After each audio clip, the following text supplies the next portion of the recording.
He was just painting his fence, until HOA Karen called 911 claiming he didn't belong.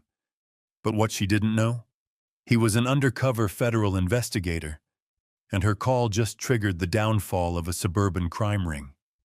What started as casual fence painting turned into a full-blown FBI raid, exposing secrets buried beneath perfect lawns and fake smiles. This is the story of how one nosy neighbor painted herself into a corner. The late afternoon sun dipped low over the flat, orderly streets of Bloemendaal, a quaint suburb just outside Amsterdam. Rows of tidy brick houses with steep gabled roofs stretched out like a postcard of Dutch perfection, their manicured lawns and blooming tulip beds whispering of peace and prosperity. Andre Miller, a lean man in his late 30s with a sharp jawline and skin the color of rich coffee, stood in front of his new home, a modest two-story rental with a small front yard. In his hand was a paintbrush, dripping with a bold shade of teal, his chosen hue for the weathered wooden fence that separated his property from the pristine uniformity of the neighborhood. After years of chasing high-stakes fraud across borders as an undercover investigator for the U.S. Department of Justice, Andre had earned this break. The adrenaline of dismantling Ponzi schemes and exposing corporate embezzlers had left him frayed at the edges. When his supervisor suggested an extended leave, Andre leapt at the chance to escape to Europe, craving the quiet life, at least for a while. Bloemendaal seemed perfect, serene, unassuming, and far removed from the chaos of his old cases. He'd picked up the paintbrush on a whim, hoping the simple act of transforming the fence might quiet the restless hum in his mind. He dipped the brush into the can again, the teal paint glistening wetly in the fading light, when a sharp voice sliced through the stillness. "What do you think you're doing?" Andre turned slowly, brush hovering mid-air, to face a woman marching toward him from across the street. She was in her 50s, her blonde bob stiff with hairspray, her lips pursed into a thin, disapproving line. She wore a pastel cardigan and carried herself with the authority of someone who'd never been told no. This, he would soon learn, was Karen Vandermeer, self-appointed guardian of Bloemendaal's aesthetic purity and chairwoman of the local homeowners association, or Boertvereniging, as they called it here. "That color," she snapped, gesturing at the fence with a manicured hand, "is completely unacceptable. It's garish. It clashes with the neighborhood's palette. Who even are you?" Andre lowered the brush, wiping his hands on his jeans. "I'm Andre Miller. Just moved in last week. Figured I'd freshen things up." Karen's eyes narrowed, raking over him. His dark skin, his American accent, the casual way he stood there, unintimidated. "Well, Mr. Miller," she said, her tone dripping with condescension, "we have standards here. That shade of, whatever that is, it's lowering property values already. I'll be speaking to the association about this. And frankly, you don't look like you belong here." Andre's jaw tightened, but he kept his voice steady. "It's just paint, ma'am. I checked the local rules. No restrictions on fence colors." Karen bristled, folding her arms. "We'll see about that. I've lived here for 20 years. I know how things work." She pulled out her phone, her fingers jabbing at the screen. "Yes. Hello, police? I'd like to report suspicious activity on Tulpenlaan. There's a man here. New, doesn't fit in. Defacing property. It's alarming." Andre watched, incredulous, as she spun her tale to the dispatcher. He'd dealt with worse. Cartel accountants, corrupt CEOs. But this petty suburban tyrant was a new breed. When she hung up, smirking triumphantly, he shook his head and went back to painting. "Suit yourself," he muttered. The police arrived 10 minutes later, 2 officers in crisp uniforms stepping out of a patrol car. They took one look at Andre, the fence, and Karen's indignant gesturing, then exchanged a weary glance. "Sir," one of them said in accented English, "can we see some ID?" Andre handed over his passport, calm as ever. "I'm just painting my fence, officer. No crime here." Karen interjected. "He's disturbing the peace. Look at that color. It's an eyesore." The officer skimmed Andre's passport, then handed it back. "Everything's in order. No laws against painting your own property, Mevrouw," he said to Karen, his tone polite but firm. "Maybe take it up with your association." Karen's face reddened as the officers drove off, but Andre caught the venom in her glare before she stormed back to her house. He should have let it go, should have finished the fence and moved on.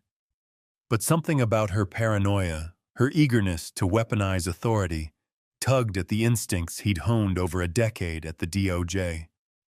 People like her didn't just overreact. Sometimes they had something to hide. That night, as the teal paint dried under the glow of a street lamp, Andre sat at his kitchen table with a glass of water and his laptop. He wasn't on vacation anymore, not fully. He typed Karen Vandermeer's name into a search engine, then cross-referenced it with Dutch property records and social media. Nothing glaring at first. A retired accountant, widowed, active in local charity boards. Too clean, maybe. Too perfect. He leaned back, staring at the ceiling. Probably nothing, he told himself. But his gut disagreed. And his gut was rarely wrong. The next morning, Andre woke to the sound of a lawnmower droning somewhere down Tulpenlaan.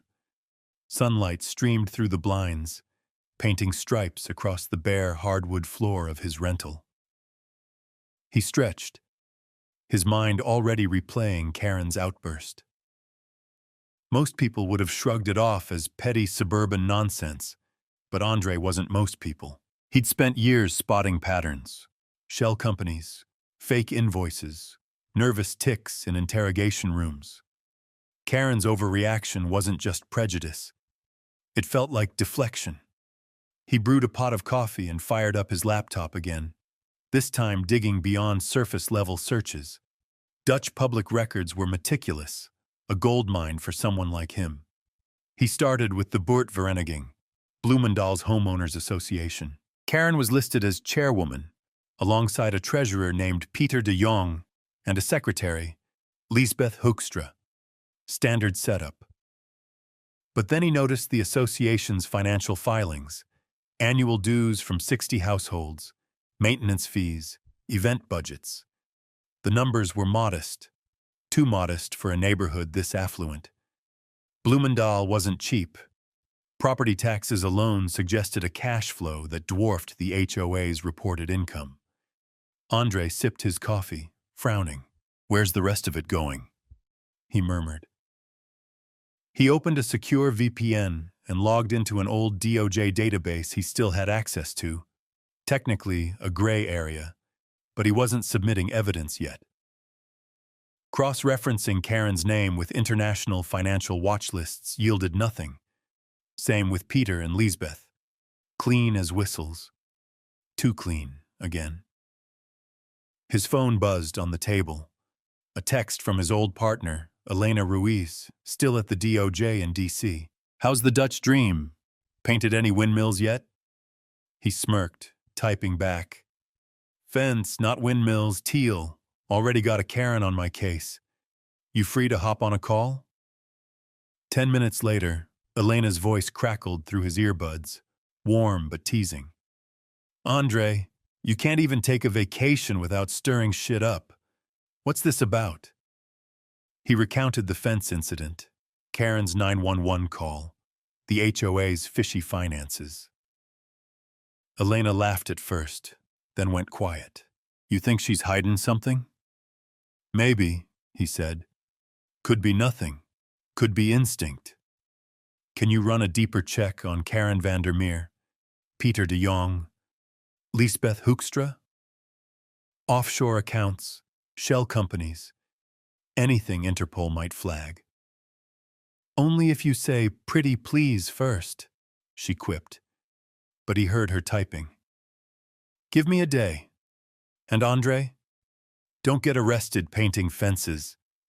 He hung up, grabbed his jacket, and stepped outside. The teal fence gleamed in the morning light, a quiet rebellion against the beige conformity of Tulpen lawn. Across the street, Karen's curtains twitched. She was watching. Good. Let her sweat. That afternoon, he took a walk through the neighborhood, blending observation with exercise. The houses were impeccable.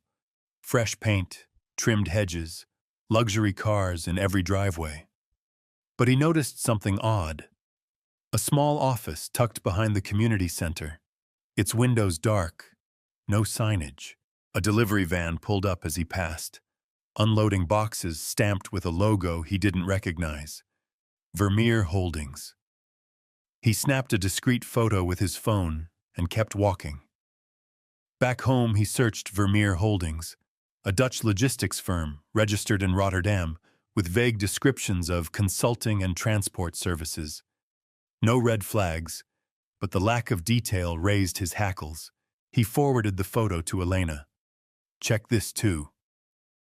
By nightfall, his gut was buzzing louder than ever. This wasn't just about a fence anymore. Elena called the next evening, her tone sharp with urgency.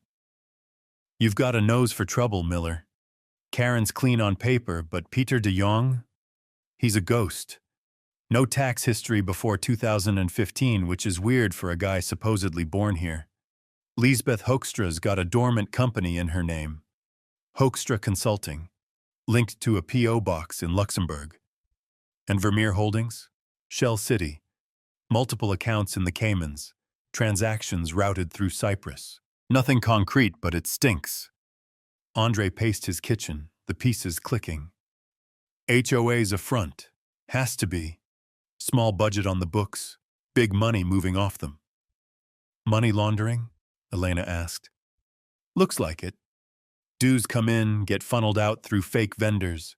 Vermeer, maybe. Karen's an accountant. She'd know how to cook it." Elena whistled. "You're on leave, Andre. You can't just bust this open solo." "I won't," he said, "but I need eyes on the ground. Can you loop in Interpol, quietly?" She hesitated. "I'll call in a favor, but you owe me dinner when you're back stateside." "Deal."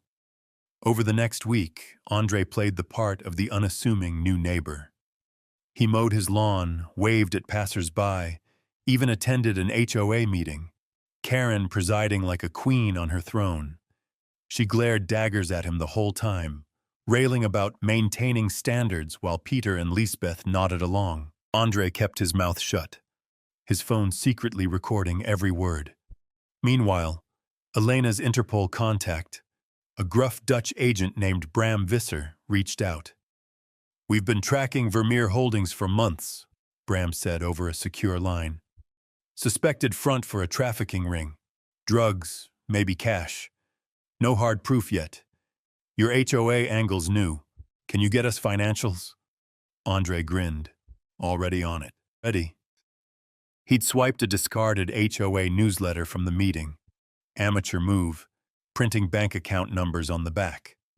With Elena's help, he traced the account to a small Dutch bank. A favor from an old DOJ hacker friend got him a peek at recent transactions. Thousands of euros flowing to Vermeer Holdings, labeled as landscaping or event planning. The HOA wasn't just laundering, it was a hub. But Karen was the key. She signed every check, controlled every meeting. Andre needed proof she knew what she was doing. 2 weeks later, Andre stood in his backyard at midnight, the teal fence a dark silhouette against the moonlit sky.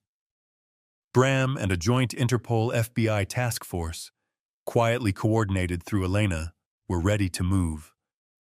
Andre had spent days planting tiny cameras around the community center, capturing Peter unloading cash-stuffed boxes from Vermeer vans, Lisbeth forging invoices, and Karen overseeing it all with a smug grin. The evidence was ironclad. A multi-million-euro laundering operation, masked by HOA dues and fake contracts. Karen's paranoia about Andre hadn't been random. She'd sensed a threat, even if she didn't know his past. Racism had been her spark, but greed was her fuel. At 3 a.m., the raid hit. Black vans rolled silently into Tulpen Lawn, agents swarming the community center and Karen's house. Andre watched from his window as Karen was dragged out in handcuffs, shrieking about injustice and outsiders. Peter and Lisbeth followed, heads bowed. The neighborhood woke to flashing lights and whispered rumors, their perfect facade shattered. By sunrise, Bram clapped Andre on the shoulder. "You're a bloody menace, Miller. Ever think of joining Interpol?" Andre chuckled. "Just painting my fence, man." Weeks later, Andre sat on his porch, the teal fence now a local legend. The arrests made headlines. Suburban HOA exposed as crime ring, and Bloemendaal reeled. Neighbors avoided his gaze, ashamed or afraid. The racism Karen wielded wasn't unique. It simmered beneath the surface here, just as it did everywhere. Andre had toppled her empire with a paintbrush and persistence, but he knew the roots ran deeper. Elena flew in to celebrate, bringing a bottle of bourbon. "You're a hero," she said, clinking glasses. "Nah," he replied, staring at the fence. "Just a guy who hates bullies." He stayed in Bloemendaal for now. The quiet was nice, but he kept his laptop close. Another Karen might pop up someday, or something worse, and he'd be ready.